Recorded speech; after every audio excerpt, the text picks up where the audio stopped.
Hey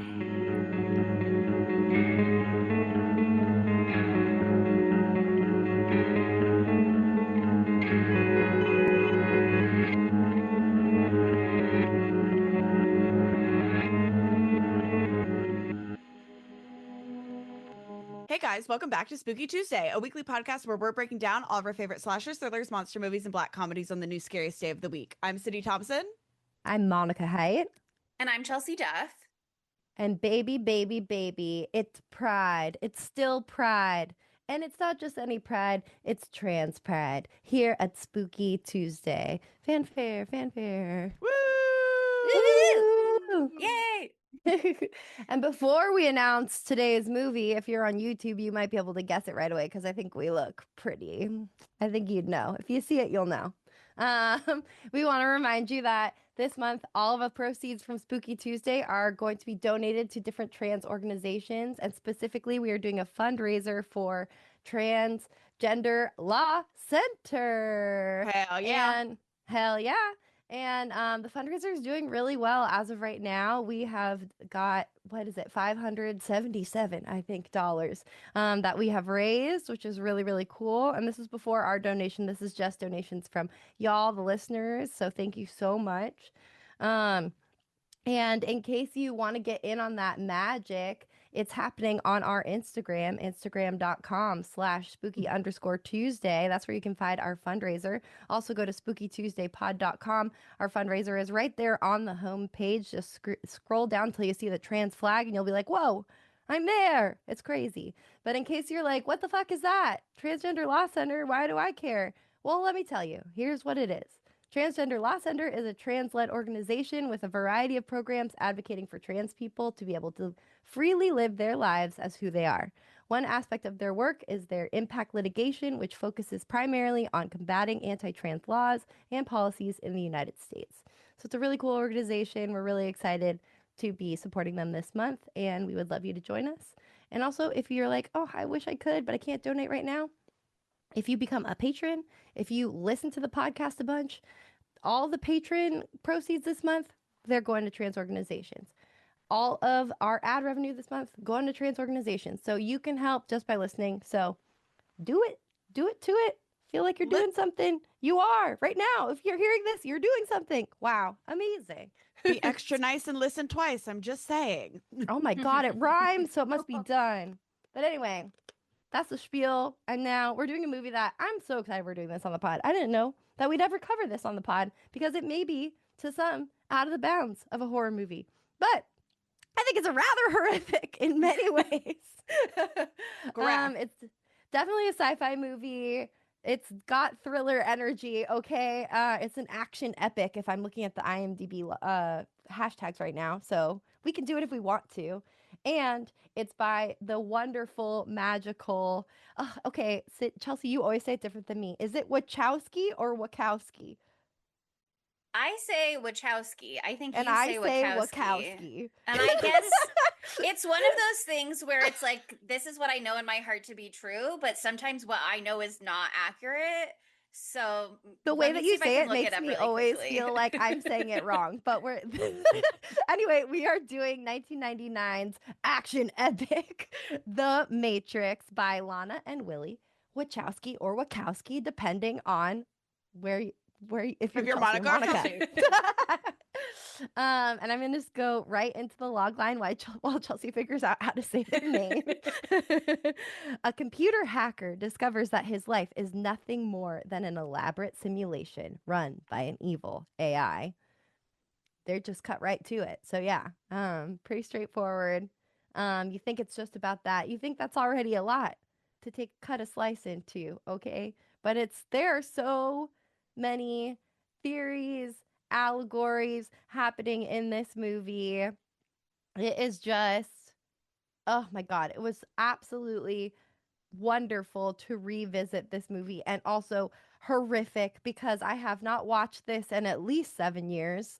And back then, 7 years ago, AI, we knew about it, but it wasn't nearly as big of a part of our day-to-day lives or every second of our lives as it is now. So this movie feels very, very fresh and very, very on the nose right now, and Chelsea here has an answer on how to say their name. Chelsea. I found a video of Lily Wachowski saying her name, and she does chow.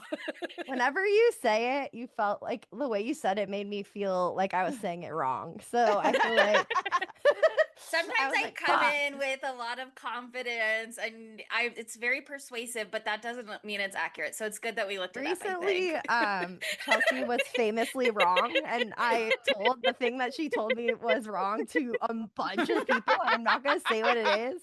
And so I've been a little doubtful of Chelsea lately. You have to lead with confidence in your life. I think that's a great character to have.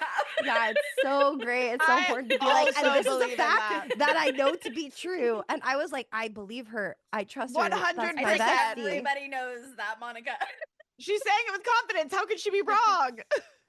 Well, I just Look. want you to, fact check Chelsea sometimes. All right. I'm kidding. I'm kidding. And I do sometimes, but why would I fact check something that I know in my It's heart true. is In right? my and heart of that hearts everybody and else soul of also knows souls. in their heart. So fucking funny. Anyway, Wachowski. Let it be known now. Lana and Lily Wachowski. But anyway, yeah, how was y'all's time revisiting The Matrix? Because we had all seen this before, right? I'd never seen him before, actually. And here's the thing, watching it, I don't think I've ever seen the full movie. Like, I know I have, it's one of those where you like walk in on it and it's on TV and you see like bits and pieces of it, but like, I don't think I've ever, or if I had, Sydney? I was like, Wait, didn't young. we see it together at Cinespia? I thought you were there. No, no. They're playing. No, we- that's we saw- not true. We saw an ad for it together at Girl, Mulholland Drive. no, I've seen it at Cinespia. They redo movies You at have. Cinespia all the time. Yeah, but no, I know, but not I Sydney, thought I you were guess. there. No, I don't think think you I were was. there. Was I'm I? gonna look. There's a picture, and I have it on my Instagram, and so Hunt I will it be down, checking. yeah. I will be Fact that checking the checking. one that we is And saw the backbone with of this Duncan? episode. no, it's not the one we saw with Duncan. What did you ever go to Cinespia with my cousin Kiki? Because I went and saw it with Kiki, who is getting married this week. So happy marriage, Mazel Kiki. tov, Congrats, Kiki. Kiki. I don't know. Anyway, we'll figure it out. It's fine. I'll do some research on. I'll do some independent Yeah, research. do some research because maybe I'm having a Monica moment. In Yeah, seriously, for real. Anyway, but yeah, The Matrix. Yeah, I can't believe you guys had never really maybe seen it before. I have seen it a fair few times. I saw it similarly to how y'all were describing it. Like, oh, it's on TV all the time. It's in the zeitgeist. It's like one of the classic films that is like In the the like zeitgeist, red pill or exactly, blue yeah. pill, Follow like the White Rabbit, like it's been in Agent, fucking the- yeah. Yeah. yeah. I know Yeah. all the things. Yeah, it's been like rehashed in like every parody comedy movie and I've every seen like Scary South Movie. Park, Family Guy. I've seen Monica and thing. Adam at Halloween. So Okay, That's that the was same just thing. me. The reason that I became Trinity for one of my Halloween parties is because I was actually dressed up as a character from Tim and Eric, and I was a man with a tiny pencil mustache, and I looked so ugly that I kept catching my reflection, and I was horrified, and I was like, this is my Halloween party. I'm supposed to be hot. So halfway through the party, I was like, I'm done with this, and I went upstairs and I changed into exactly what I'm wearing right now. Because I already had my hair up into a little boy haircut like this. This is my mom's glasses from the 90s, by the way. Your mom was a cool Authentic. bitch. My mom was authentically Trinity. this is my body from the 90s. So Whoa, huge. There you go. Huge. see, Huge. Same But- body I had in 1999. exactly. This movie has always like loomed large in the lore of my family too, because like my cousin Evan was like, he's like 10 years older than me or something like that. Maybe no, actually he's like almost 20 years older than me, so my bad. Sorry, Evan. I younged you for a second, but it's not the truth. And he was like my movie buff guy when I was younger, and we would always talk about movies, but I didn't know what the hell was going on. And he was obsessed with The Matrix, so much so that when he had a child in the early 2000s, he named her Trinity. Slay. Which Yeah, honestly, so- I Absolute love slay. that name. I Like, know it's a it's so dope name. good. And in the zeitgeist again, because I am watching Love Island, U.S. And there's a Mm, character, how's that there's a girl relevant? named Trinity Okay. on it. Okay, you need to stay up Duh. to date. Come I am up on. to date on a lot of things, and I'm behind on lots of things that I'm getting caught up on. But I don't have Love time Island, you for don't Love Island. I necessarily. just finished the L Word. You don't need to go into Love Island. It's impossible. I'm already behind and I haven't watched it for 24 hours and I'm already behind. And there's like 40 more episodes in the last That's 24 the hours. It's problem with crazy. Love Island. It's too much for me. It's too much. It's very overwhelming. I like to binge it. I watch it every day. I can't like keep up to date with it. I've got to like watch it all at one time. Once I get like enough episodes to come out, and then I'm like, okay, I'll start at the beginning. Yeah. It was also, I think, the first time I've watched this movie, like knowing about like how it is an allegory for like trans experience. Yeah. I knew the Wachowski sisters were trans. I think the last time I saw it, like actually sat down and watched it. But I don't know if they that. I think it was Lily or was it Lily or Lana who came out and like made a big statement about it. I think it was Lana. I think it was Lana, and then Lily kind of did a, like it's from like a closeted trans experience. We didn't like know we were making it a trans experience, and then like they kind of were like, this isn't what it is, but it is because that's who we are when we were making it, and we just didn't realize what it was. Yeah, I didn't do intense research on that, but on IMDb trivia alone, it was saying I think Lily was like really struggling with her gender identity in particular when they were making the second and third films. Yes. And so it was like something that was like present for them in the first movie, but not necessarily like I'm reaching through the screen with a message to all trans people listening at home, but also that still got broadcast because of their beautiful hearts. But oh yeah, it was Lily. Also, in many ways, it is on purpose because they had a trans character in the original script who I think, if you ask me, named Switch. Switch is absolutely 100% still trans in the final product that we actually get, just not in the way that they were originally writing Switch. Tell me which character in this movie isn't trans. I don't know. Like I know that's another one of my things for how could this movie be gay? There's a lot of I think they're all really trans, and we're getting into androgyny happening in this film. But yeah, no, I thought that was so interesting learning that like the original intent for Switch's character was to have what like on one side of the Matrix to be played by a male actress, and on the other side of the Matrix be played by the female actress or actor. Excuse me. I said male that wrong. Transing that role. Yeah. Yep. There you go. You're welcome. Oh yeah.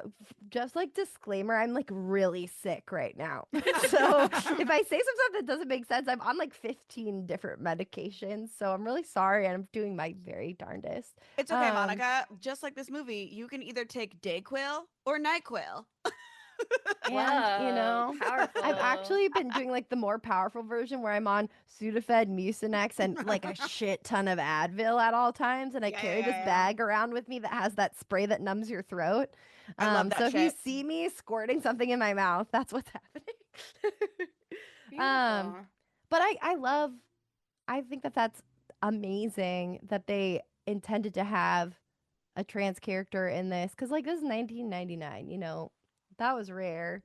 And I think that's like a super interesting concept to have, like, and I don't know exactly like how they planned it, like to be like the person on the outside was whatever gender, and then the person on the inside.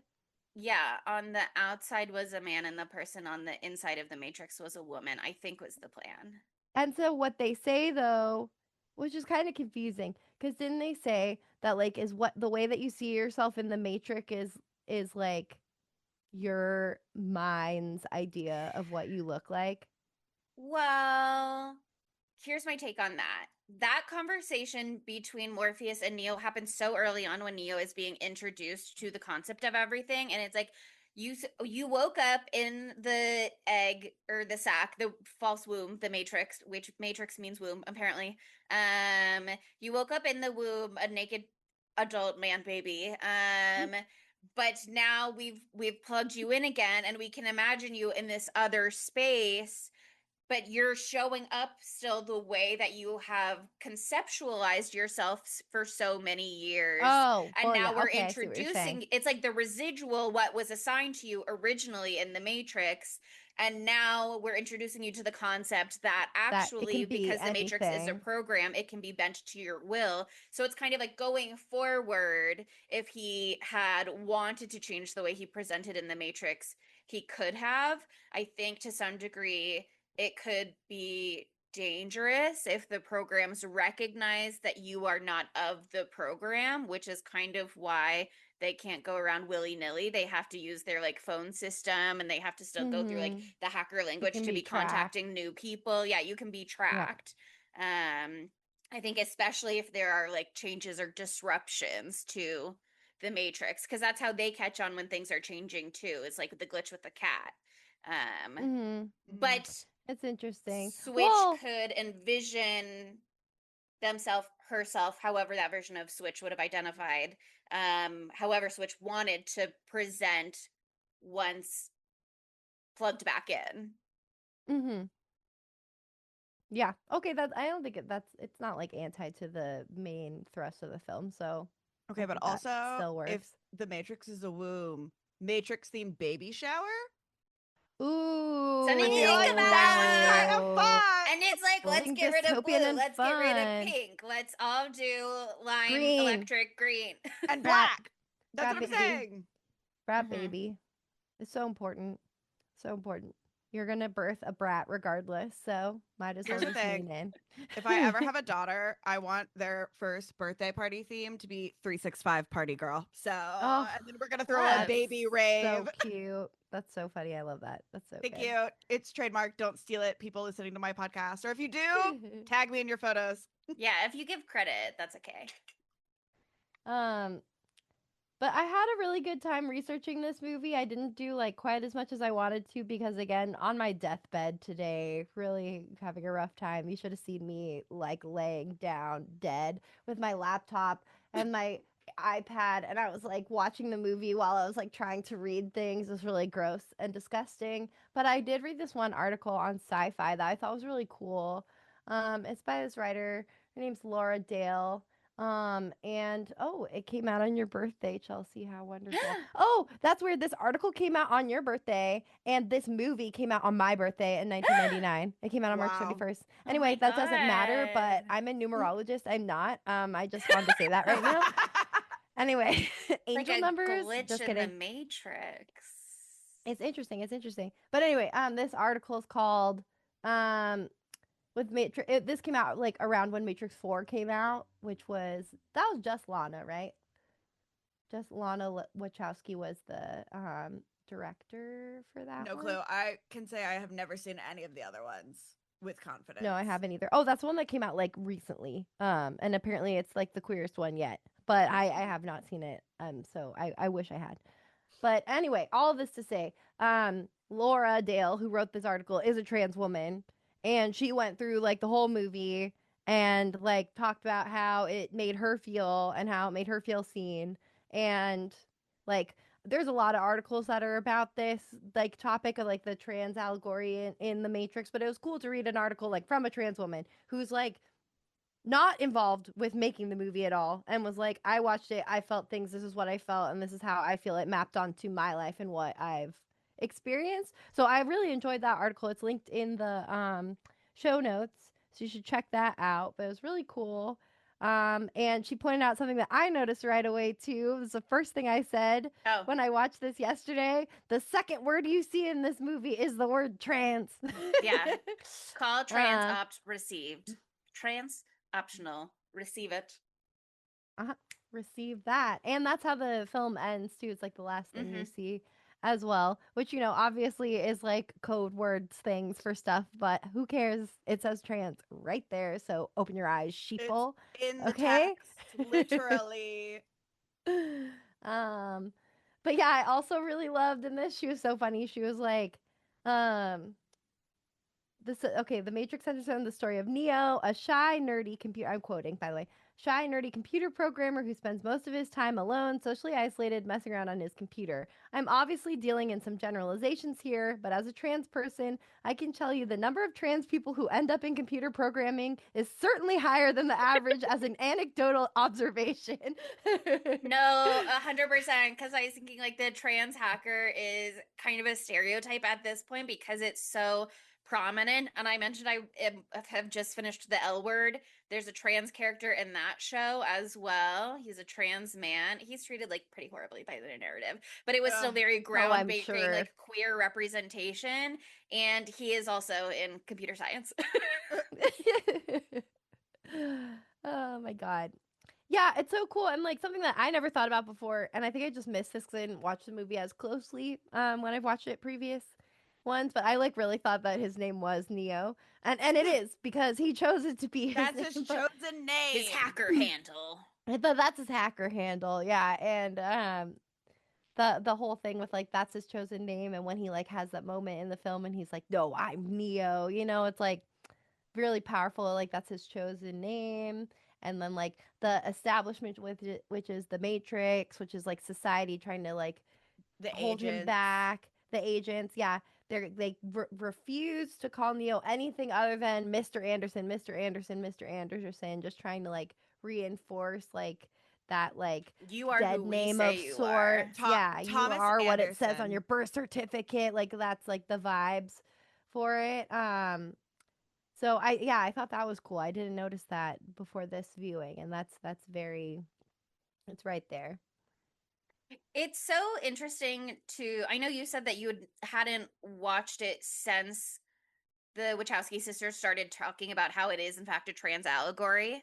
And so you hadn't watched it with that knowledge before. It's so interesting to watch it for the first time knowing that because I have no concept of what I would have thought it was about otherwise, other than it has like some pretty central themes. You know, it really deals with the idea of like religious, not invention necessarily, but faith, religion, fate versus free will. Like these are very universal themes that humanity reckons with in time and through stories, time memoriam, blah blah blah. But it feels so clear, the trans messaging of this film, that it is like trying desperately to like reach out and hold your hand and go, nobody can tell you who you are except for you. You are the only one that knows that and can decide that.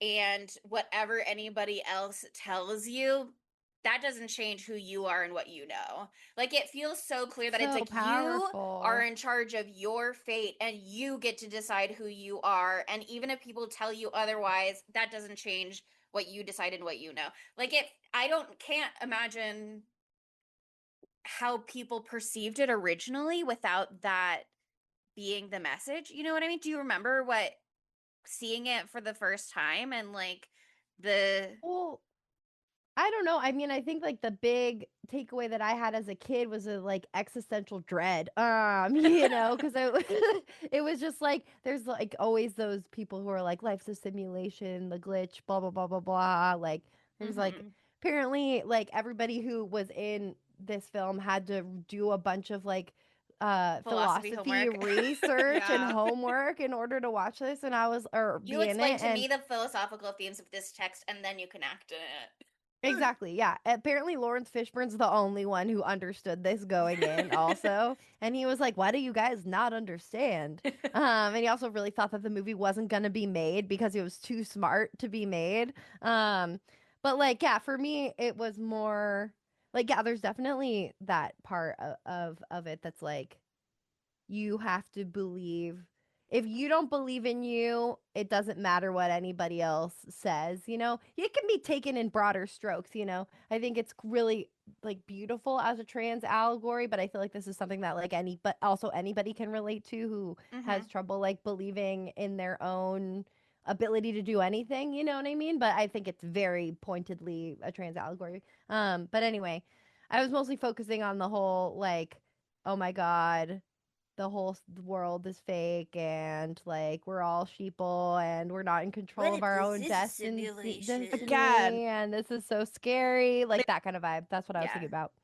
I do find it like really interesting and funny that like this movie that a lot of incel culture takes its like thing from is like a beautiful trans allegory, like written by beautiful trans women and all that kind of stuff.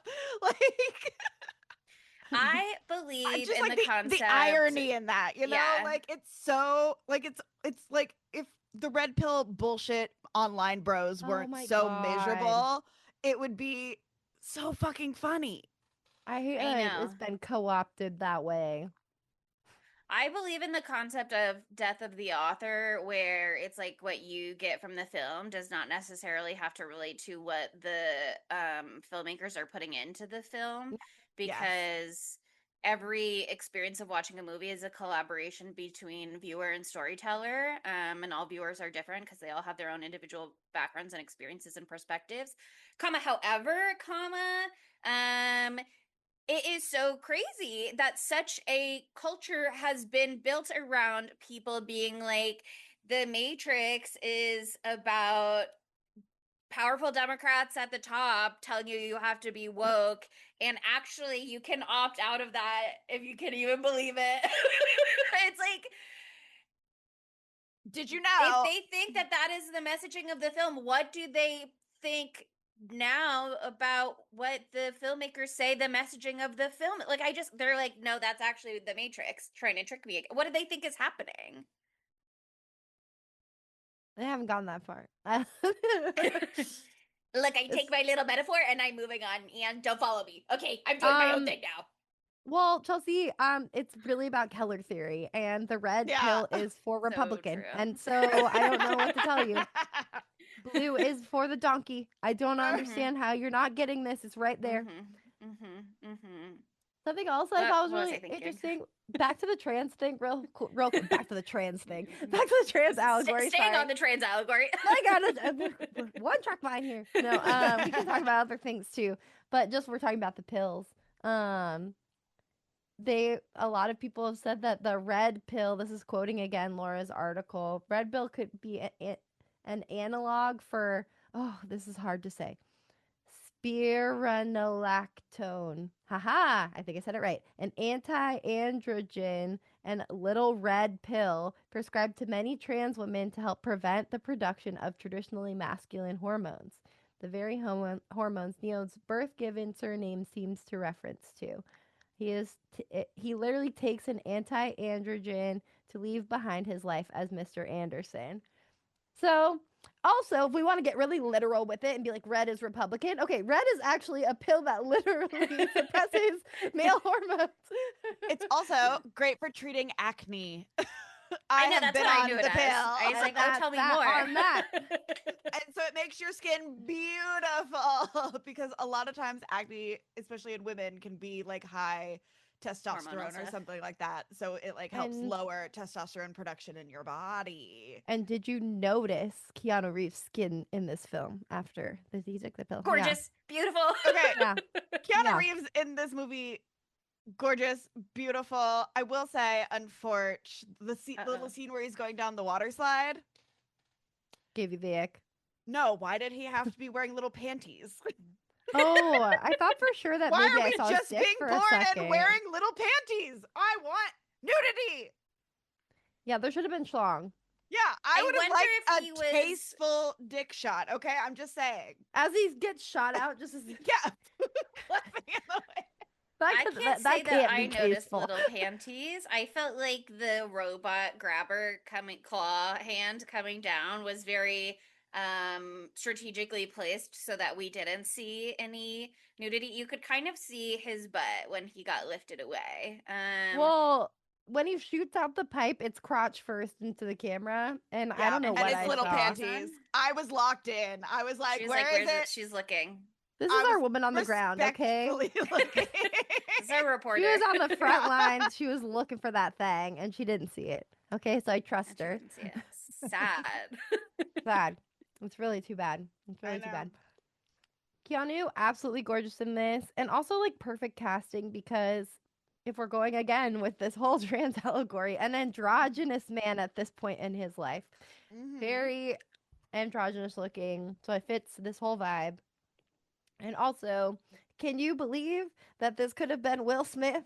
And aren't you counting your blessings? The cast trivia points on IMDb trivia. I didn't look anything up. Once again, I did very little research for this. I watched this movie late at night, fully immersed, had taken a movie watching supplement earlier in the evening, but also 2 energy drinks during the day, so they were kind of canceling each other out. Oh no. It's kind of scrambled egg brain, but I was like, let me lock in. And then I just kind of like let my thoughts marinate, and then I went back and I reviewed the tapes for part of it later today. So that's my watch experience. But I just like watched and I thought about all of the different media. You know how my brain does those connections. I thought about all of the different medias that I felt were that influenced this movie and were influenced by this movie. But looking at the casting on IMDb trivia, my only other research was so crazy because it was like Will Smith could have been Neo, and if Will Smith had been Neo, then maybe Val Kilmer would have been Morpheus, and Sandra Bullock could have been Trinity, but she didn't want to do the movie with Will Smith, and so she didn't do it, and then it ended up being Keanu, and then she's like, I could have done it with Keanu. We were in Crash together or whatever in 1994. They were in love. Don't worry, they end up doing whatever together. What's it called? The Lake House. Yeah. And also said various things. And I saw a quote from Will Smith in there that was like, it is for the best that I did not do this movie. It's very cool. I was not ready for that. No, he didn't get it at all. They wanted is... Johnny too. And I saw that Nicolas Cage was on the list. Not Johnny Depp? Cage. No. Yeah. No, Nicolas Cage. So Nicolas Cage would have. I love him, but Keanu was the right call.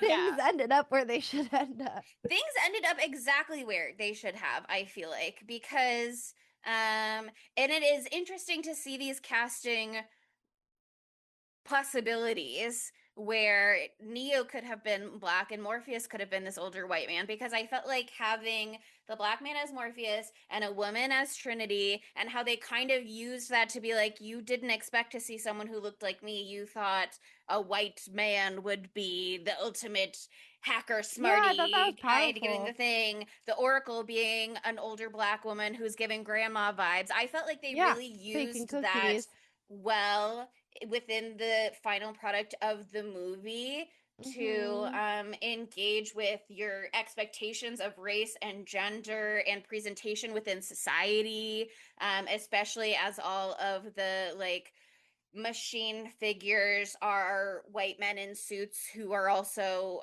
higher jurisdiction than the police. Like, I thought they were doing some really interesting stuff. That the black man who can't be killed by bullets being shot at him, I thought where it ended up was like just perfect, whether or not that was like the intention that they sat down with writing the script.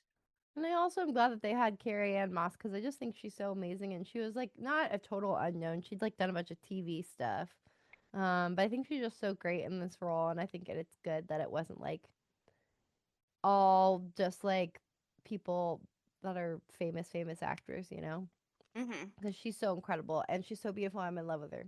So she's so beautiful in this movie. Yeah, she's so striking. It's unbelievable. And I just like, oh my god, like I love the costuming in this so much. And this was so influential.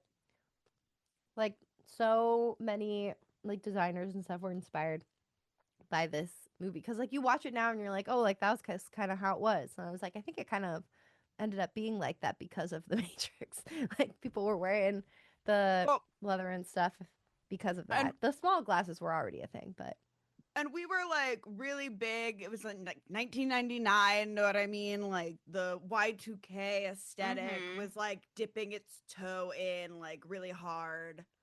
Cyberpunk, cyber post-apocalyptic fears with Y2K on the horizon. I think it's interesting. One of the things that I was like, this movie is influenced by, and I don't know for sure, but these are just my vibes. I put The Hunger, which we did for Pride last year, because I was thinking about the goth club scene that opens that movie as well. And so this like aesthetic feels like a callback to the 80s in many ways, but I think you're right in that the cyberpunk aesthetic, it started in 1999, and it feels like it really kind of, this movie obviously was being made before it came out, started production way earlier than that. They were in pre-production for a long time, even before they actually even got for sure greenlit that this movie was going to be made at all.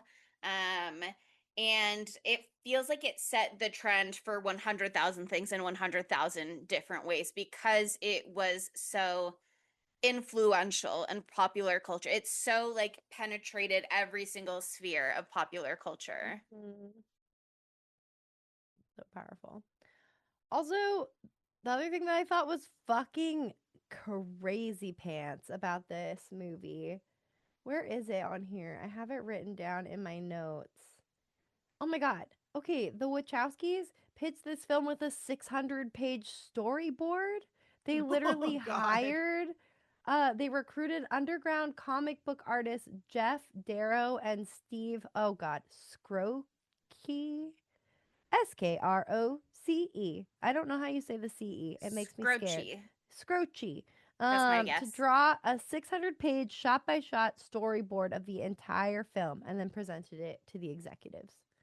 How cool is that? They really had like a vision, literally like a physical vision that they put to paper, you know, to explain this. Because it's just such like a fledged out world, and like it's a great example of like color theory in films too, like the way that like everything when they're in the matrix is tinged with this like nasty like green, not totally greenish light, but like sickly like kind of look to it.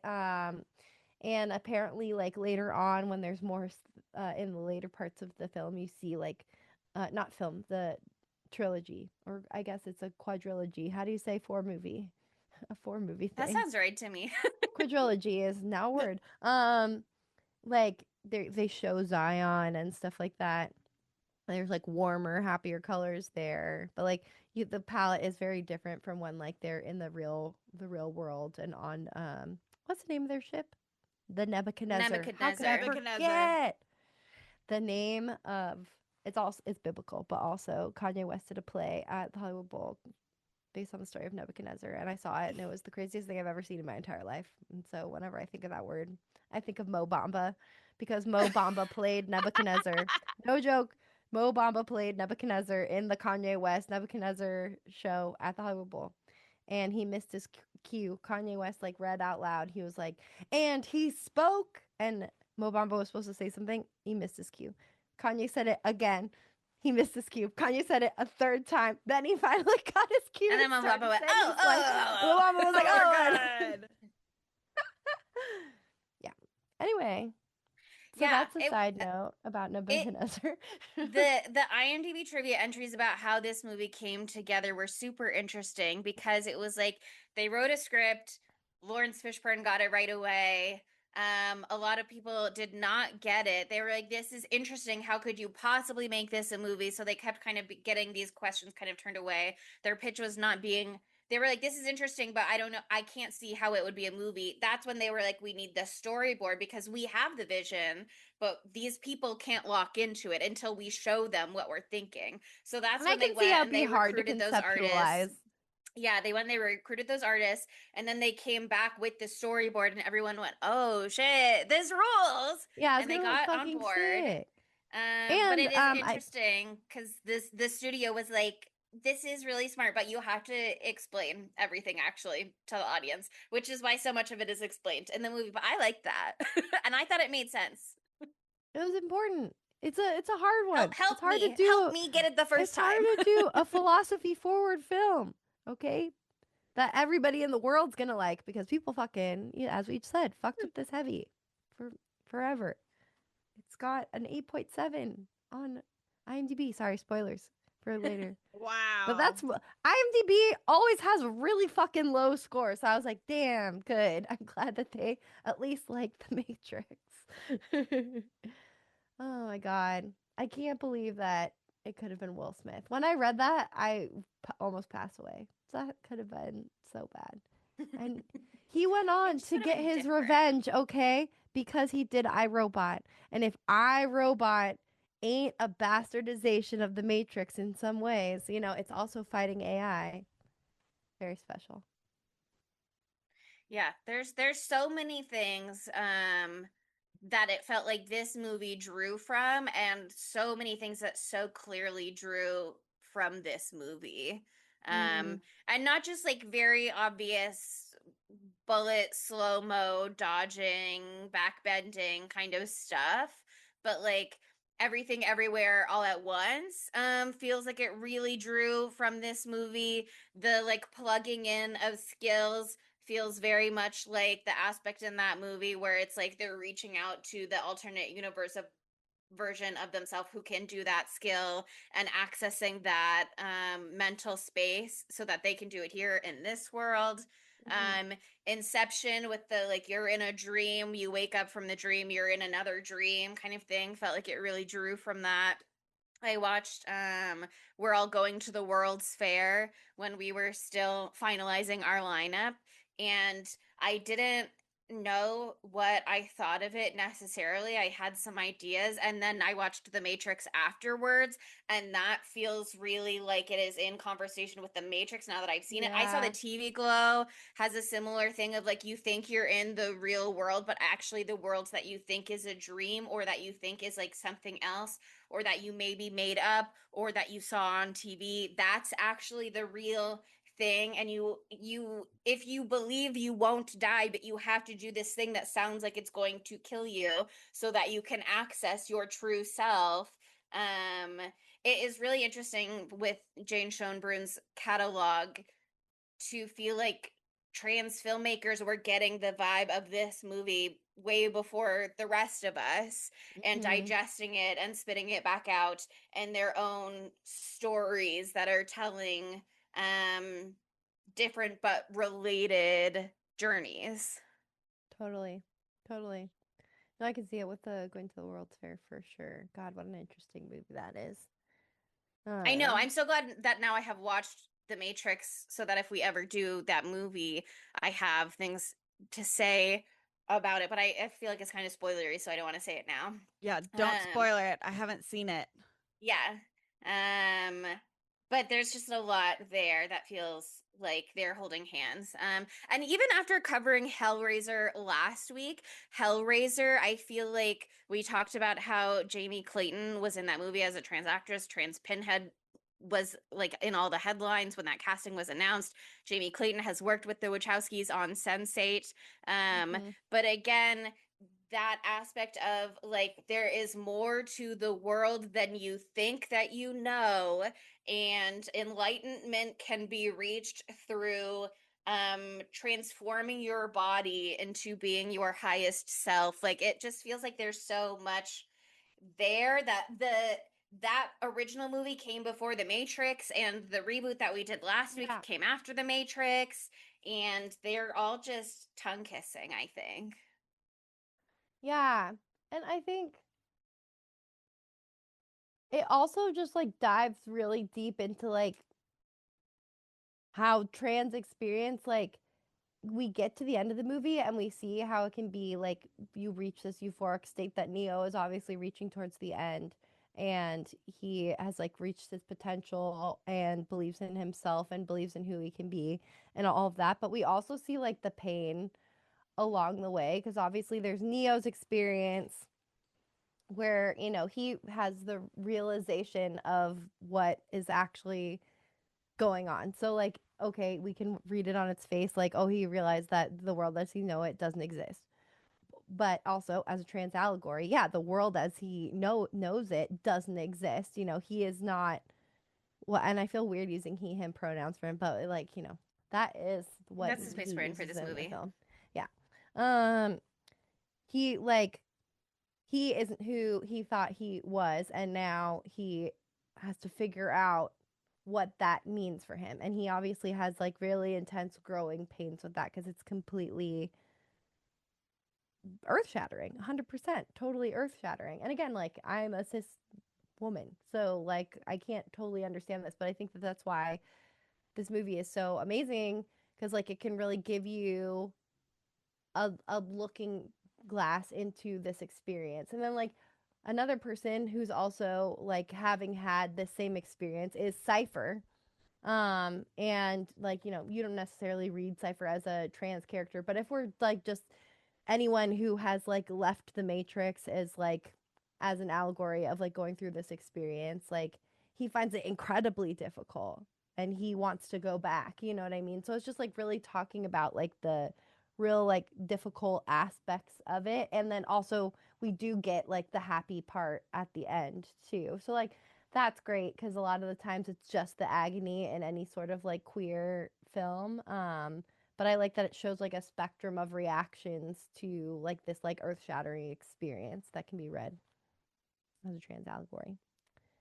Yeah, it's super, super interesting to become acquainted with the themes of this movie and all of the various different things it has to say. And I feel like when I was watching it last night, I was worried about my ability to speak eloquently on the subjects, because they're so well woven together, that I'm just gonna have to do my best. Mhm. But um it really is, it's interesting for them to be like, the Matrix is a world that sucks in many ways.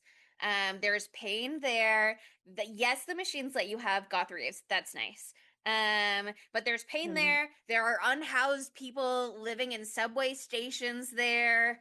Life can be just as shitty for people in the Matrix as it was in the real 1999, even though that's not what we're doing anymore. Because when presented exclusive, if we could have created heaven for people if we wanted to, but not only is that hard to conceptualize for each individual, but also something that is too perfect is uncanny, and people will fight against that and go, yeah, that's that's what not real. that And they'll agent push said. against that, and they'll try and wake up from that. They can't accept things that are wholly good. There has to be some bad, because that's reality, that's life. And then you're presented with this choice between the Matrix, which is imperfect but comfortable and known, and a reality that is way more uncomfortable, way harder, way fewer But creature it's comforts. real. You're gonna have to give up a lot of things that made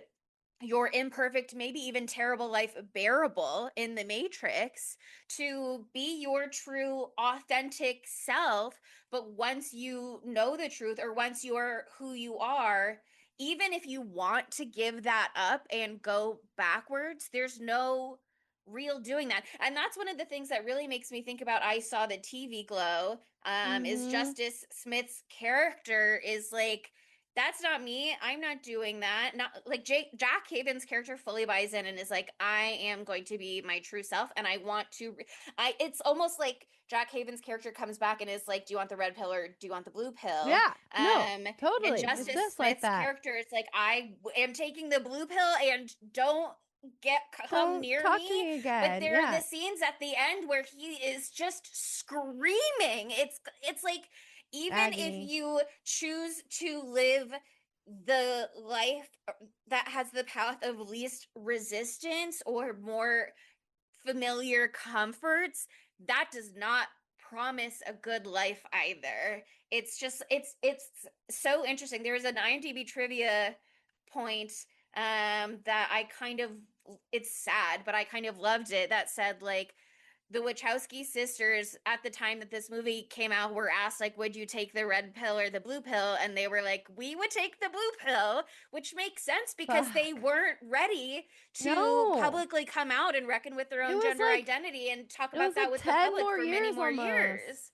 Or like 5 at Um, least, like half a decade before Lana. I just Yeah, yeah. it's understandable, and it is everyone's choice to make. I thought that that was a really interesting theme in this Yeah. movie too, of choice, even with fate being present, even with an oracle who knows everything that you're going to choose, but also all of the various paths where you could choose something different. And here's what you're going to need to hear to make the right choice, but ultimately the choice is still yours. I'm giving you a choice. Even, do you want to hear this information before I say it to you?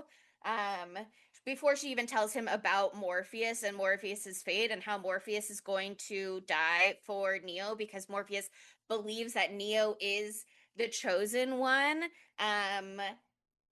The Oracle is like, do you want to hear this? And Neo chooses to hear it. And so at each point, Neo, who went searching for the Matrix, even as in his life as Mr. Anderson, went searching for the Matrix because he knew in this little, they say, splinter in his head that something was not right about a world where your fate is decided for you and you are not in control of your own fate.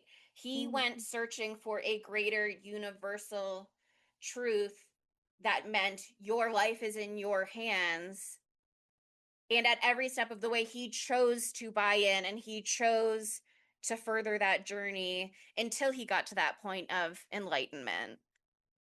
It's yeah, I like that they're not sugarcoating it. It's like either way, it's life. So it's going to be very hard, but like, do you want to reach your full potential or become your true self or, stay the course?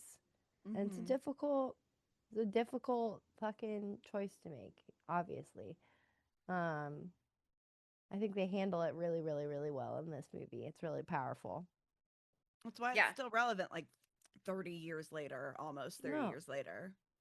Yeah. I think the narrative of choosing is so particularly interesting. It's presented to Neo at so many different points throughout the story. Even in that first meeting in the club with Trinity, he has to choose to follow the White Rabbit. Mm-hmm. Even in when he does in that club with Trinity, she says to him, "It will find you if you want it to." He has to want it to find him.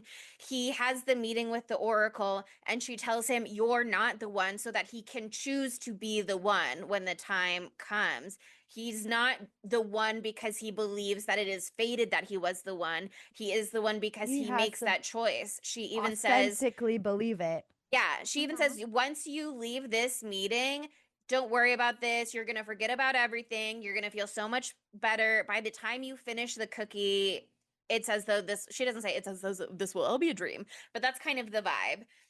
And we see him take a bite of the cookie when he's leaving, but we don't see him finish the cookie. And it's, again, one of those moments where it's like he's at an inflection point of his journey. Which way do you go? It's in your hands. You have to know in your heart what is the right thing to do. And that's one thing that I think is super interesting about this film being a trans allegory is I think it so speaks the language of the people it most wishes desperately it could reach by using religious imagery and iconography and this idea of faith of like even if the world is telling you something different, you have to trust in your own faith and what you believe and know in your own self. And I think that that is something that Christians are like, the secular world wants to prosecute me, but I have faith, and I wish that they could understand that everyone is allowed to have faith in who they are, and they don't have to believe anybody, whatever. That's, everyone's allowed to believe whatever they want to believe, but you're not allowed to make other people's choices for them. It's the Christians and the conspiracy theorist right there together. They're so smart. They really, like, I'm talking about all of these things, blah, blah, blah, The Hunger, Alien, Lord of the Rings a little bit, because those books existed first. And then Hugo Weaving was Elrond in the Lord of the Ring movies, which came later. Alice's Adventures in Wonderland, they talked about how the Ghost in the Shell anime was really influential for them coming up with this story. The Odyssey, which, I'm sure lots of people who listen to this podcast will be excited to see on film later this year when Christopher Nolan's version comes out. But they're really drawing on all of these philosophical questions and long held culturally important stories, Plato's allegory of the cave, of like the shadows that the powers that be are showing you is reality, as opposed to actually being able to witness reality for yourself. There's a lot that they're doing. The idea in the Odyssey of like, you can never go home again, because once you've gone on a journey, you're different and your home changes without you. And so the home that you think of that existed in the moment that you left, that never will exist again. You will be changed by what you learn and how you grow over time. And so will the world. And so you can only ever just rely on your sense of self and being. And that is like what is paramount in human experience. I don't know. I think it is a very cool story, and I think it is very cool that these filmmakers who had to so bravely and publicly come out essentially, and I think to some degree were forced out. I think one of them was outed or asked if she was trans before she was really ready to talk about it, and she was like, I guess I have to talk about it now because other people have caught on. Which is so but shitty. Which is so shitty. But that they had to do this very hard thing on such a national, I mean, it's hard for anybody, but on such a national spotlight. But that they had this tomb that was like already there to be like, be who you are. That's the message. That's the meaning of life, is be who you are. Mm-hmm. Which is why I love the Church of Satan. That's literally like, speaking of Christians, I love the Church of Satan because they like, their big thing is they're like, be who you are. The best thing to be is like outrageously yourself and all that kind of stuff. And they're like, don't be a fucking hypocrite like Christians.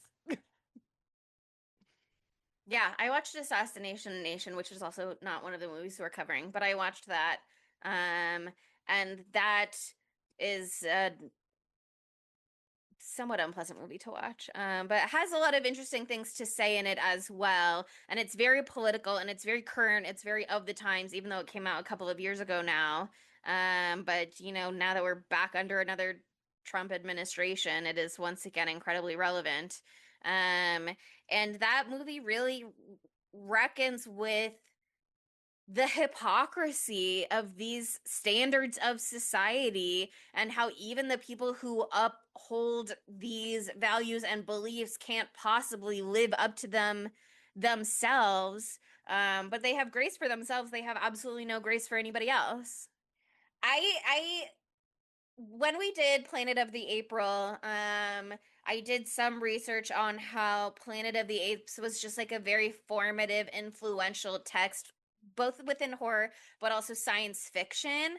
And I felt that here in this movie as well, both with the ideas of prejudice, and also the really the historical war that rose up really rang familiar from Planet of the Apes, of like, man created AI.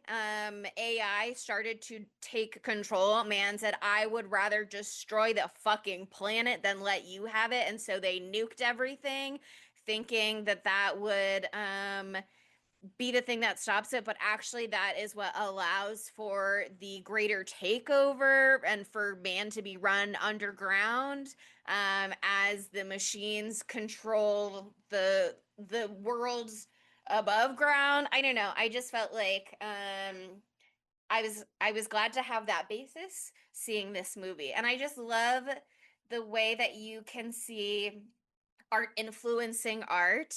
I think that is like one of the coolest things in the world. And so I always have my little movies and stuff, but I also one art history one that I thought was very present in this movie is, oh, I should look up who this is by. But Ceci n'est pas une pipe by Rene Magritte. The Oh, very yeah. famous painting of a pipe. This is not a pipe. pipe. It's that felt particularly relevant for The spoon. the spoon. There is no spoon. There is no spoon. That little kid is so funny. Yeah. His performance is a star. Give him the Oscar. And he kind of made me think of Egg from Duncan Egg, Night of the Seven Kingdoms. Sweet little baby Egg. But yeah, that whole Aang. do not try. Yeah, Aang as well from Avatar: The Last Airbender. But do not try and bend the spoon. That's impossible. Instead, only try to realize the truth. There is no spoon. Then you'll see that it is not the spoon that bends. It is only yourself. What you see, what you can perceive.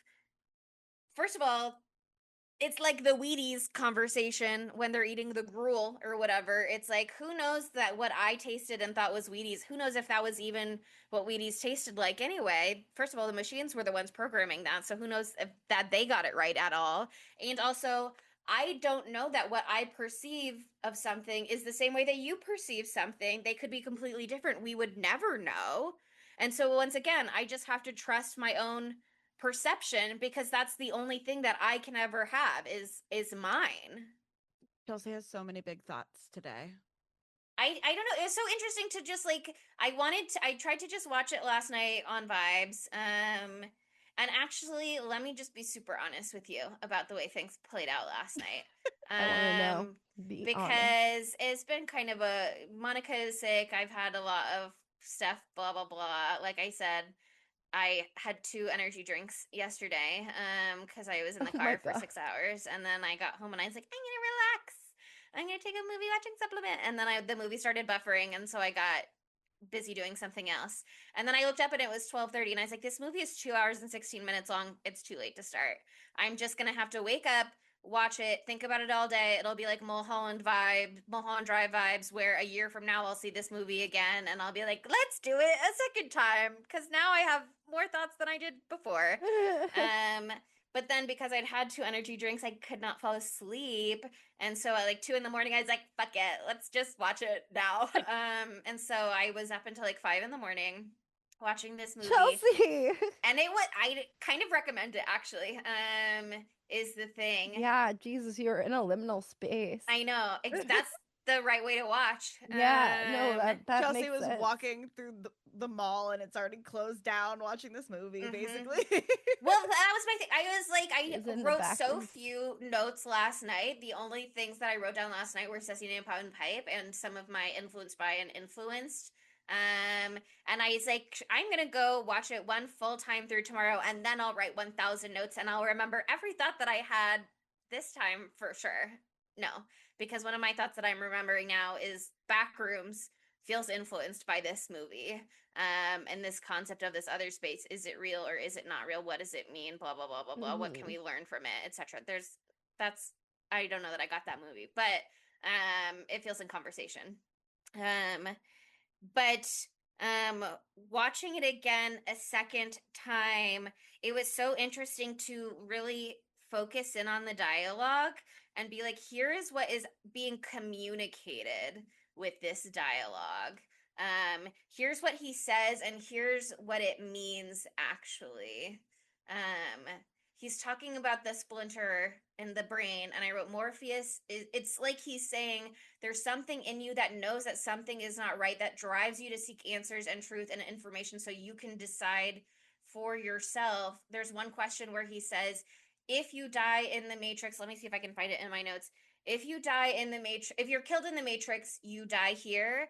And Morpheus actually doesn't answer that question. He says, the body cannot live without the mind, which is kind of a sidestep because if the mind can only be killed in the Matrix if it believes it can die there. And so that is what's special about Neo is he is, if he chooses to be, the chosen one, where he is more than anybody else fully capable of reckoning with the reality that the Matrix is not real. So not only can he stop the trajectory of a bullet and freeze them in midair, but also if he truly knows and believes that a bullet penetrating his body in the Matrix cannot kill him because his real body is not in the Matrix, then even if he gets shot, it's not going to kill him.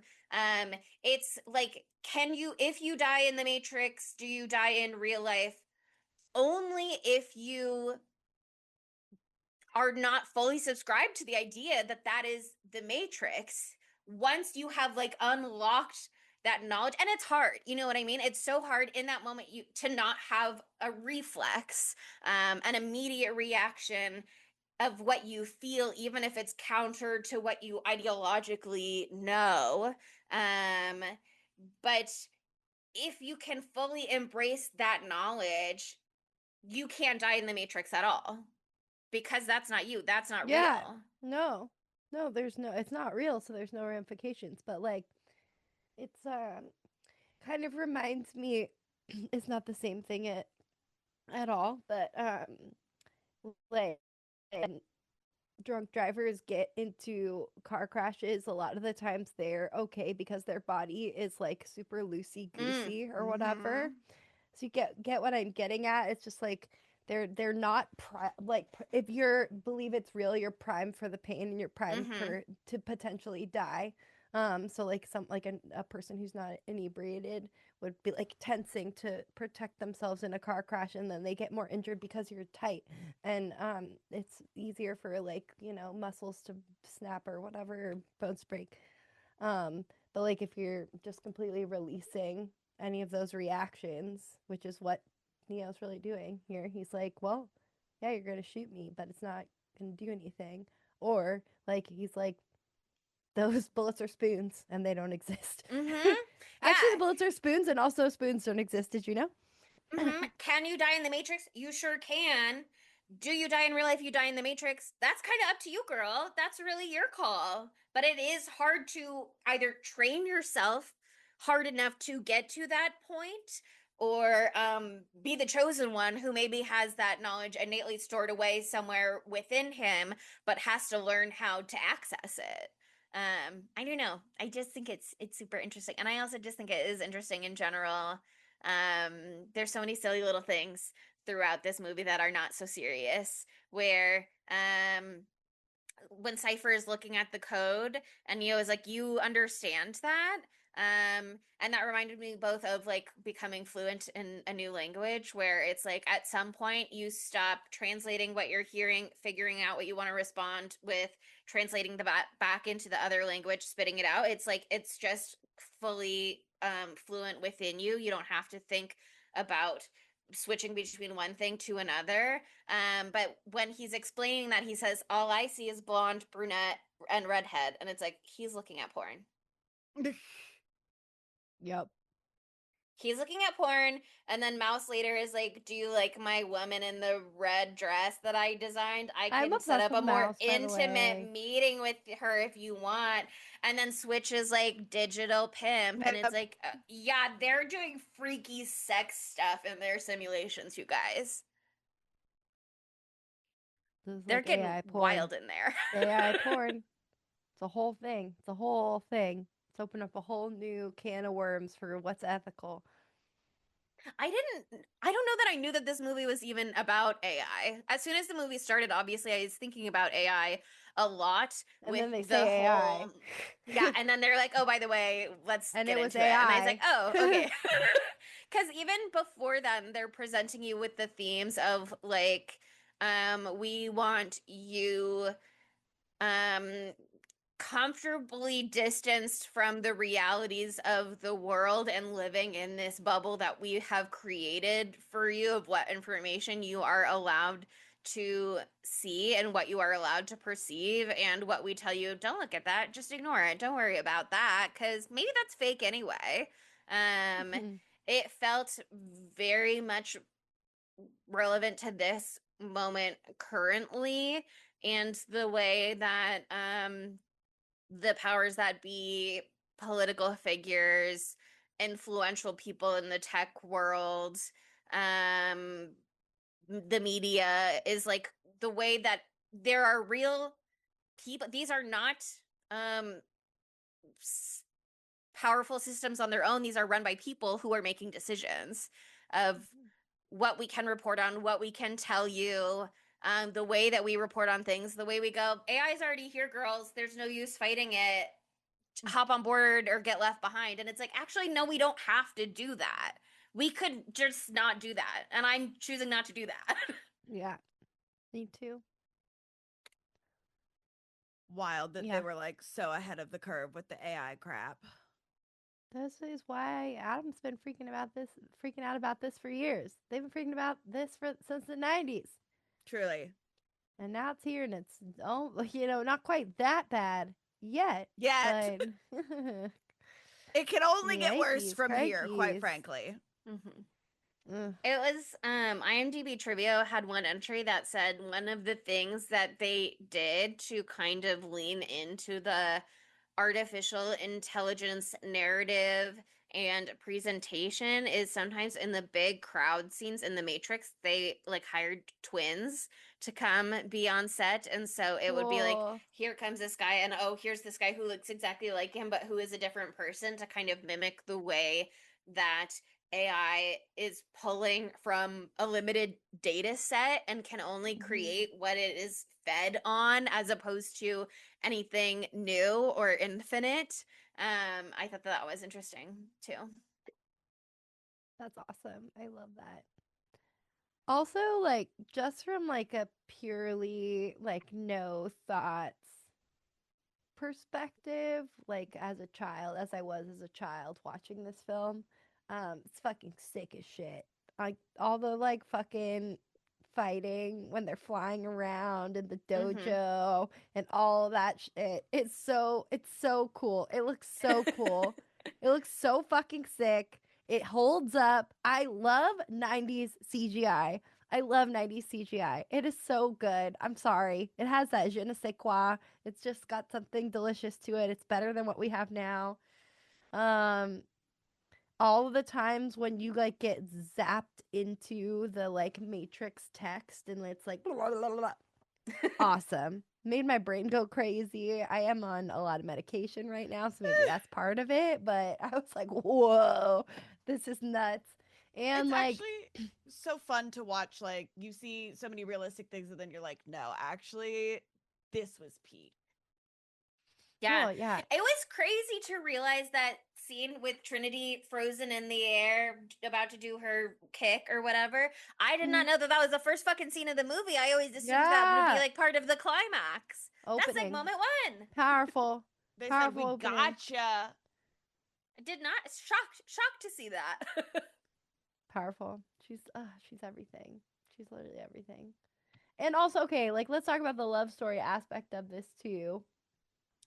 Sometimes I'm like, okay, now it's like, oh, she like her being in love with the one, like that's annoying because like why can't it be her or whatever. But because this is a trans allegory, everything's okay and it's actually good. And I thought everybody's kind of on an even playing field, actually.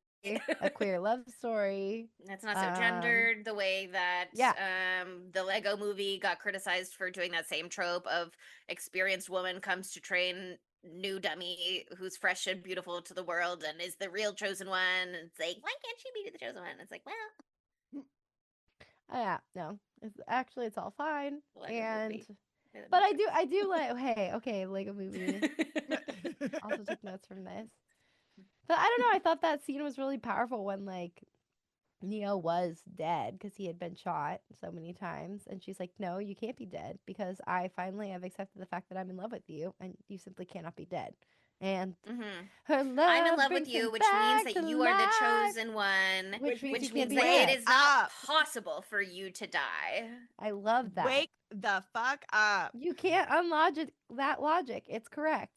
She's like, I'm telling you that I'm in love with you, but I'm being purely scientific right now. You can't be dead, actually. I won't allow it. And you're right. I'm using deductive reasoning and logic to come to this conclusion. And I do find you're alive, and also, by the way, we're in love. If you didn't know that already on your own. And by the way, we're in love. But I like how they like hint about it the whole time. too. Yeah, that's one of the things that I liked in the Oracle scene. Is we don't find out until way later in the film that what the Oracle told Trinity is that she will fall in love with the one. But in the same scene where the Oracle is just about to tell Neo, "You're not the one, by the way.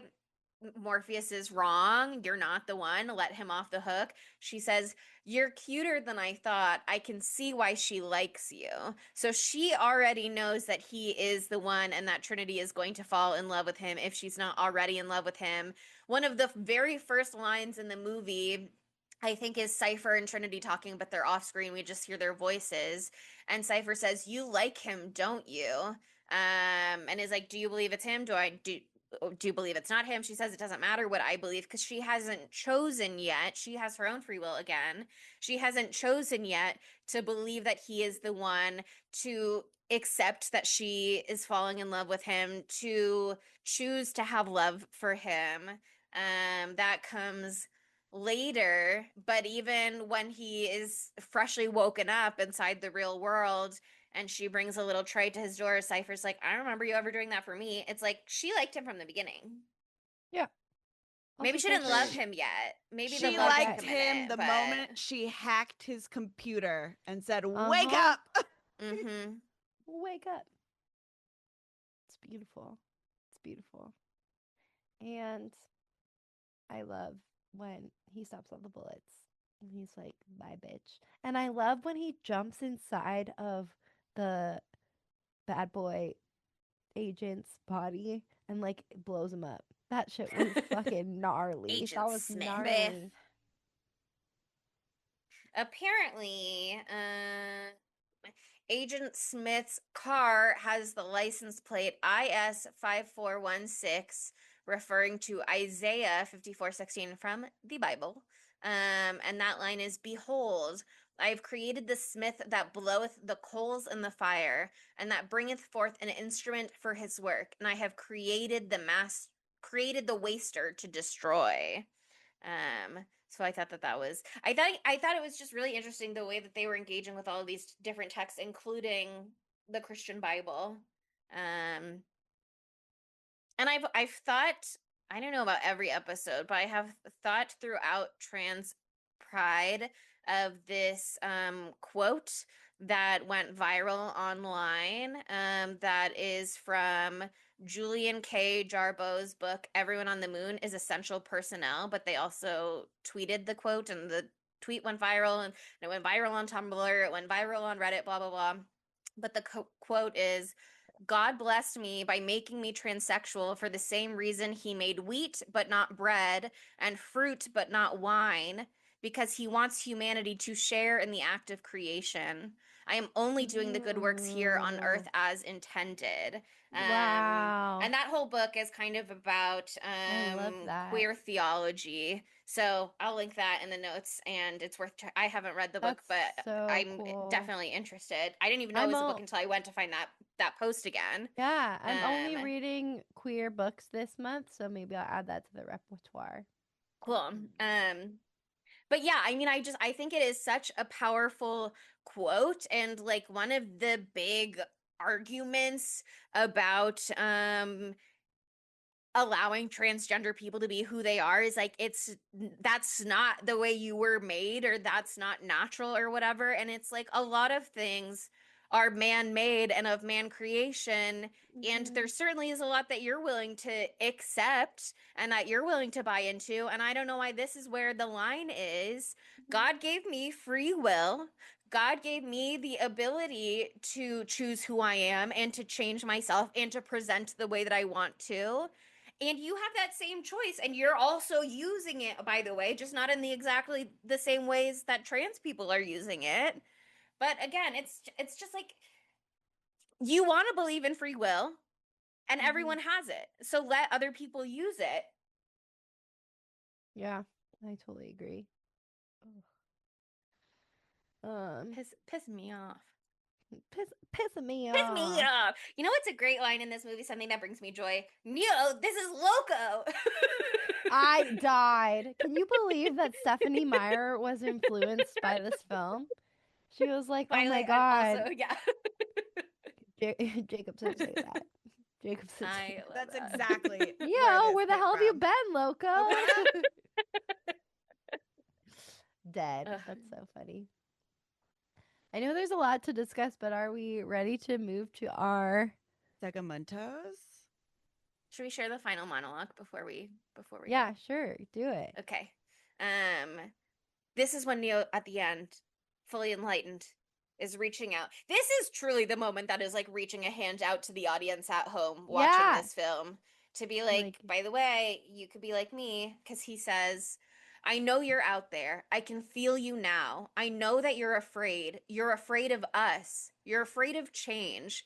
I don't know the future. I didn't come here to tell you how this is going to end. I came here to tell you how it's going to begin. I'm going to hang up this phone and then I'm going to show these people what you don't want them to see. I'm going to show them a world without you, a world without rules and controls, without borders or boundaries, a world where anything is possible. Where we go from there is a choice I leave to you. Can you believe Republicans thinks that's about them? Right. I can't believe men Sorry. who are involuntarily celibate thinks that they're like, yes, this speaks to me. You too can live without rules. Okay. It's so powerful. It's such a powerful ending at the end. At the end. Wow. Okay. You know, at the end when it's ending, that was powerful. The end That when it's was- over, that was- powerful. That was really crazy. No, but it's amazing to see that like he's the one reaching out now, like trying to get more people to like see the light. And he's got the confidence to do it now. I really want to watch the subsequent films. I don't think I've ever seen them. I know that they're not all perfect triumphs like this one, but and they definitely, from what I've read, like aren't quite the trans allegory that this one is. But I think that I wouldn't expect them to be because like this is like the singular story, you know, the start and like it's my whole thing. Like the bigger the world gets, like there's so many different lines to be following, and you know it can't be all about one thing. It's all this is a nuanced story, so it doesn't bother me that Although it there is a lingers a little real bit. sorry, there is a trans actor in the 2022 one. So Oh they yeah, did finally that one's the get to queerest one I heard. Yeah, that one's super super queer. So I hear. So I'm happy to hear that. That's great. But we have to ask the age old question: how could this movie be gayer? And like we said earlier, like tell me which character isn't trans. I don't know. I don't know which Yeah. one. The isn't limit trans. does not exist. They Yeah. all are. Yeah. No, for sure. I agree.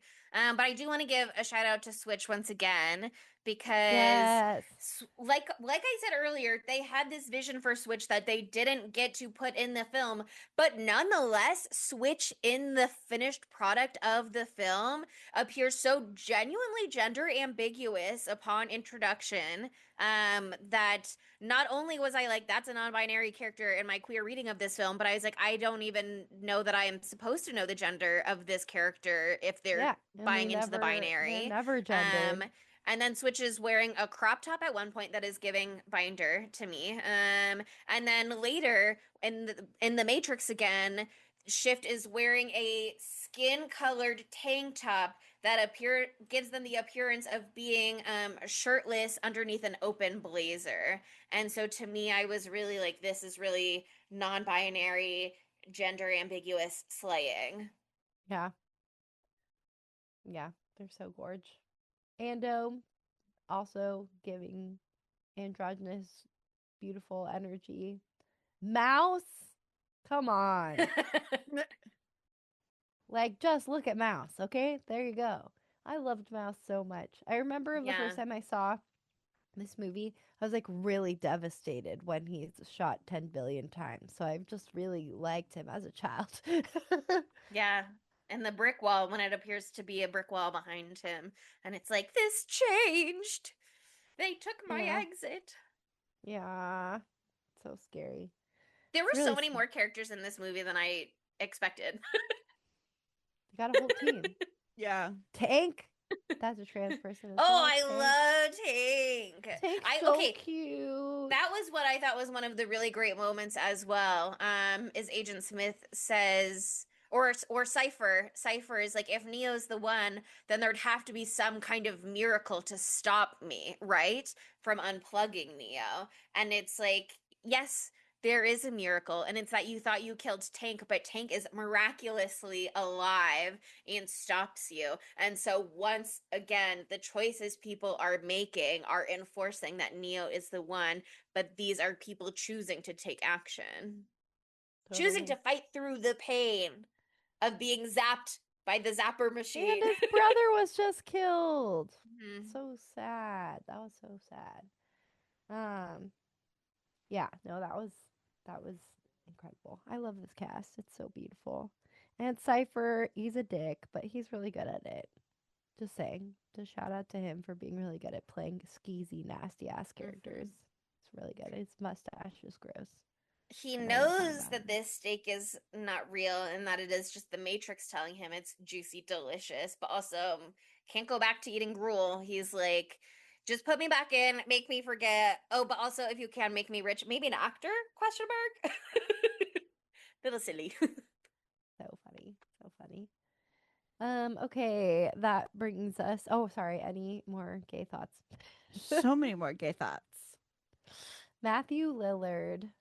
Matthew Lillard in 1999 would fit in here so well. He would just be so perfect. Like what's that movie he's in with Angelina Hackers? Jolie? Yeah. 1995. Hackers, Matthew Lillard is already in the Matrix.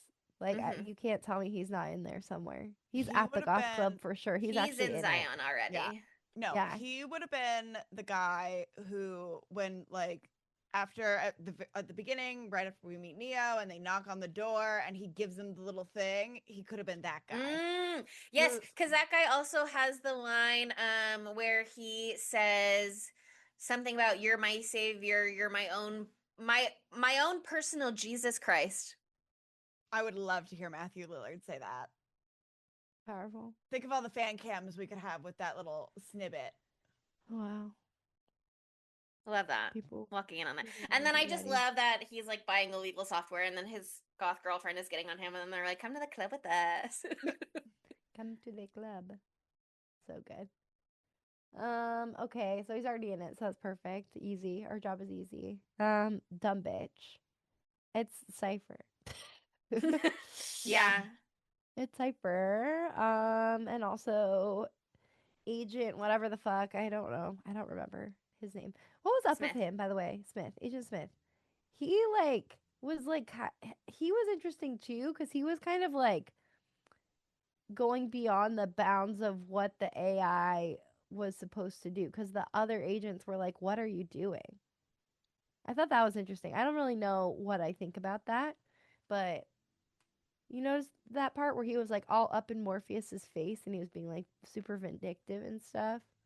Not that they all aren't assholes, but like that one in You should be cool particular. and logical. You're a machine. You should not have these Yeah. emotional reactions. And when he was saying like, I hate it here, it smells like shit. Like it was like he had been in the fake human world too long, and maybe was like absorbing some of that not humanity in a good way, but like the bad parts of it. I don't really know. I don't really know what to say about that, but I just thought it was interesting.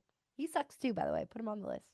Makes me think of Stephanie Meyer again with The Host. And The Seeker, and how it's like she should be one of these pure souls, the host. They're kind, they're giving, they're generous, they're not petty bitches. But she's so corrupted by the experience of being in a human body that she can't help but give in to these base human urges. Yeah. Okay. It is exactly like that. Stephanie Meyer, right here in the sauce. Also, I just think that the concept, like whenever they did this, like the one time like the agent like took the body of the grandma, crazy to me. That really freaked me out. Like that it can just like take anybody's Mm-hmm. body and then like you just die because like probably the agent's gonna get shot and killed because he's doing crazy shit.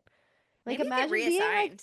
the other person Imagine being like other grandma that was in that house, and it was like, what my beautiful lesbian grandma wife just turned into a fucking loser ass man. What the fuck, you know? That's terrifying. It's terrifying. Anyway, those are my nominations. AI in general, also probably AI. Probably AI. I also think all of the losers who watch this film and think that the red pill is for choosing to believe in cruelty in the world. Agreed. Agreed. Big agree. Okay, that brings us to our knives out of fives. Chelsea, get in there, girl. As much discussed, this movie had quite the cultural impact. So on IMDb, it has an 8.7 out of 10. On Rotten Tomatoes, it has 83% fresh from critics and 85% fresh from audiences. And then it had quite the awards run, but I will share just a few of them with you.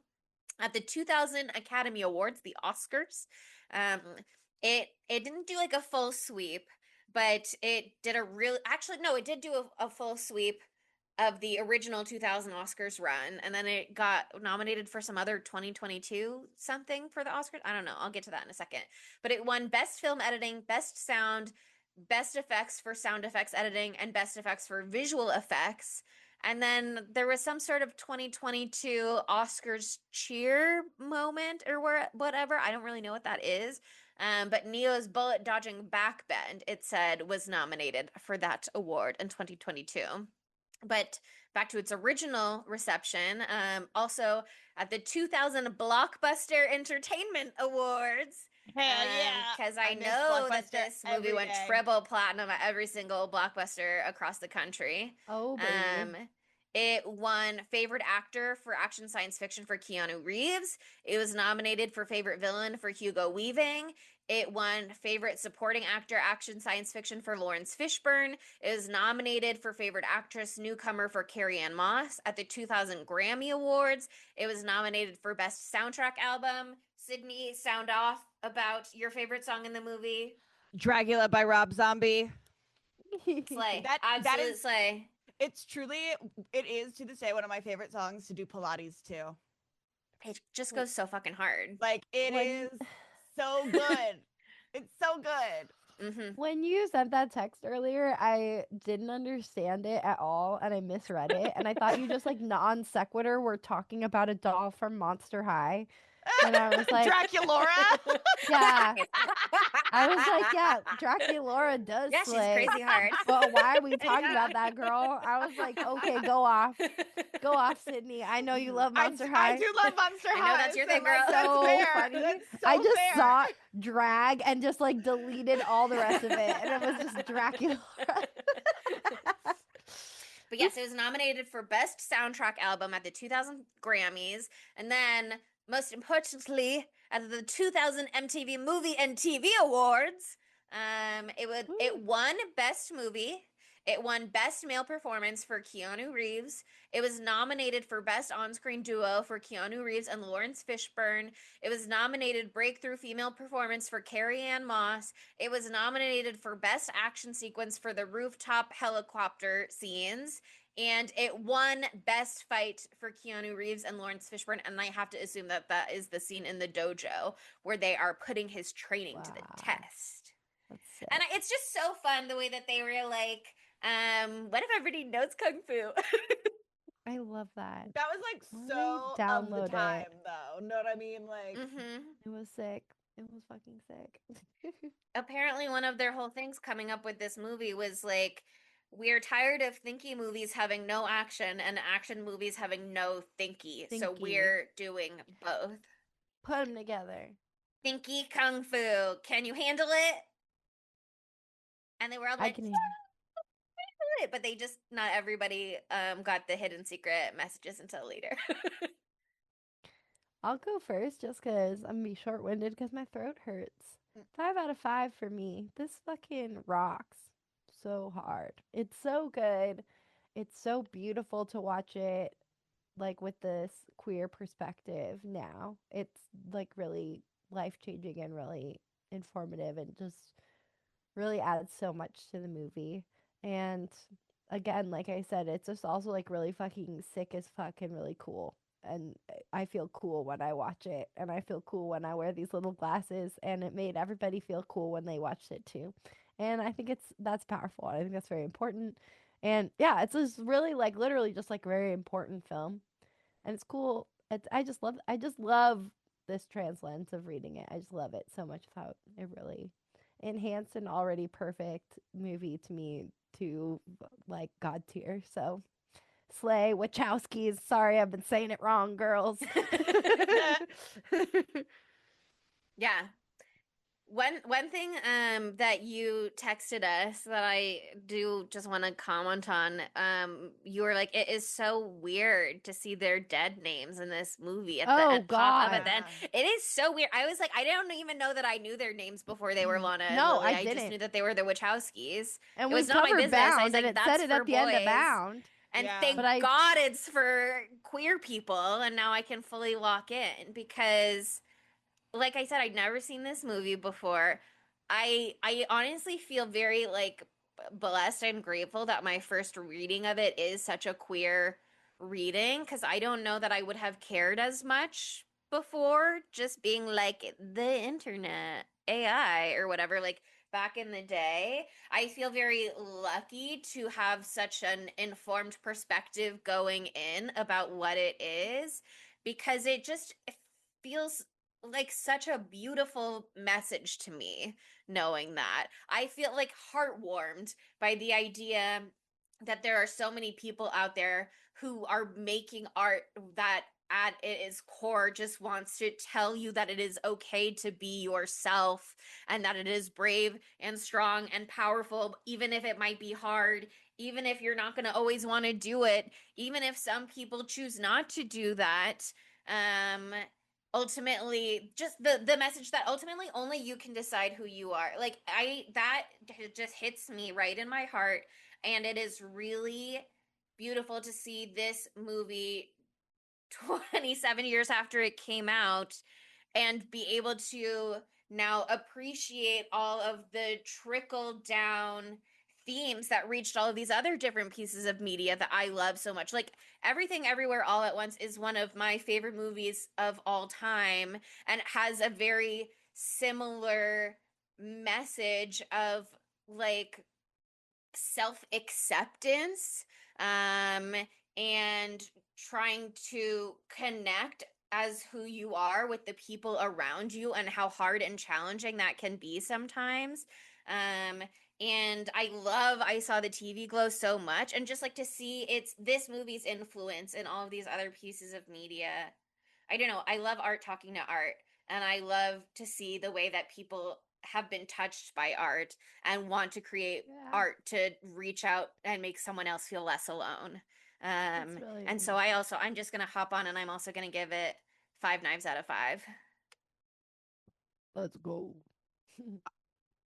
I am really glad to like I knew what it was. I knew the thing. I knew it had a lot of like shitty bro association with it. And then I'm really glad to like finally, when my brain lets me sit down and like actually watch it, like through this lens, through this stuff, like through having had a horror movie podcast for like 6 years. You know what I mean? And like doing all that kind of stuff and like watching it. Cause like we talk so about much of things, what we've done prepared us for this. yeah, and so much of like what we talk about and like just how we now move through life, you know, even a couple years ago, um really makes me appreciate this movie more. And the fact that like it's still able to hold up the message and have a whole new message 30 years later, I think is like really brilliant. Like I will give the Wachowski sisters all of their flowers. They deserve everything. Like they are truly big, you know, beautiful minds. And I want to sit down and like watch it again, but like really, really heavily on a movie watching supplement. Yeah. Like I would like to be like, what if? I feel like I locked in on this movie, but I do feel like it's gonna be kind of like my experience with Mulholland Drive and Suspiria, where it's like a full year later, you'll watch a movie again and And you're you'll like, have fully processed it more, and you'll come in with a new perspective, and you'll get so much more out of it on future subsequent viewings. Mm-hmm. But anyway, for me, this is a 5 out of 5. I had a great time. Hell yeah. That's awesome. Yay! Yay. Okay, so I haven't seen this movie, but it is in the vein of one of my all-time favorite movie franchises. Mm-hmm. And so I'm very interested to see, and there's a new one coming out also. Yeah, we're doing our homework. We got to prepare. Exactly. So we are gonna tackle Evil Dead Rise, which was directed by Lee Cronin, which we just did. Lee with Cronin, the mummy. The Mummy. Maybe he'll redeem himself. And I've yeah, only there heard good is things about it, so I'm excited. Yeah, I I haven't have seen it seen either. it. I have seen it before, and it's a Lee Cronin movie, so we know where I stand on that. But it is something that all of our listeners really like, so I'm excited to see what you guys think. And it has trans characters in it, and that's why we're doing it. Lee Cronin is not a trans person, just to clarify real quick. Okay? But this one we're doing trans characters. Okay. That's not for me to say. Yeah, Jesus Christ, Chelsea. I'm just saying. Well, watch The Matrix a few more times, see what happens. But anyway, as a reminder, this is Trans Pride Month here at Spooky Tuesday, and we are giving all of our proceeds this month to trans organizations. We're inviting you to join us with our fundraiser on Instagram for Transgender Law Center. So head to our Instagram.com/spooky_Tuesday, or go to our website, spookytuesdaypod.com, and there's a link right there too. And please donate. It will really help out. Also, like we said, since all proceeds are going to these different trans organizations, you just listening right now, that ad revenue is going to be donated. If you join our Patreon, that will be donated. Like, all of those funds will go straight to these different transgender organizations, specifically Transgender Law Center. What? And you don't even have to become a patron. If you just want to buy one individual trailer reaction or something like that, that works too. If you're not ready to fully commit, but you're like, I want to see what they think of Whale Fall, perhaps. Yeah, we're doing a trailer reaction for Whale Fall right after this. So that comes out Thursday, 2 days from now. $3 to buy a piece of one-off media, I think, or maybe it's $4 if you buy it on the Apple app. Oh, if you buy it on a certain app, there's an extra $1. But if you just go straight to Patreon, go to the website. Yeah, go to patreon.com/spooky_Tuesday, and that'll be the best way. But anyway, as a reminder, Transgender Law Center is a trans-led organization with a variety of programs advocating for trans people to be able to freely live their lives as who they are. And they do most of that work with their impact litigation, which focuses primarily on combating anti-trans laws and policies in the United States. So it's a great organization. Every dollar counts. So donate $1. That helps. Like, seriously, anything helps. So if you're able, we would love that. But anyway, follow us on social media. That's where you'll find the links to our fundraiser. It's at spooky_Tuesday on everything except for Facebook and Tumblr, where we're at Spooky Tuesday Pod. I already plugged the website. They already plugged the Patreon. But also, we're on YouTube.